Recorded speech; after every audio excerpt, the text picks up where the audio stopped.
që shërbimi deputetëve të bëjnë numërimin. Me gjithë thirrjet për zhbllokim të procesit, Kuvendi i Kosovës mbetet në ngërç.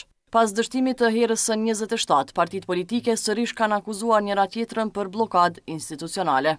Përfaqësuesit e vetëvendosjes thonë se blokada është strategjie opozitës, ndërsa opozita e deritanishme akuzon vetëvendosjen për mungesë fleksibiliteti dhe përpjekje për ta mbajtur kuvendin të paralizuar. Nuk do të votojmë asnjë emër tjetër për nënkryetar të kuvendit nga radhët e PDK-s përpas Najt Asanit dhe Sala Jasharit, ndërkohë që edhe ne kemi vendosur reciprocitet ndaj LDK-s dhe nuk e pranojmë asnjë propozim prej anës së tyre. Fatkeqësisht, me gjasë duke mos i pas numrat që ta bëjnë qeverinë, atëherë kam vendosur që si barikadë ta vendosin pikërisht një grua të cilën menej çdo ditë më shumë po e delegjitimojnë dhe po e dëmtojnë edhe më shumë reputacionin e sajna. Kemi dalë me propozimin që të kemi një qeveri gjithë përfshirëse kalimtare, me një agjendë të caktuar.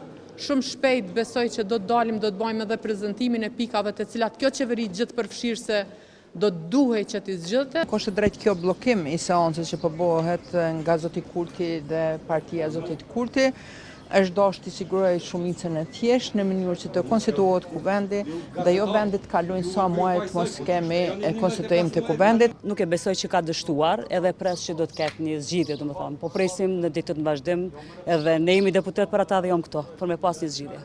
Derisa partitë mbeten të palëkundura në qëndrimet e tyre, institucioni më i lartë përfaqësues i vendit mbetet jo funksional.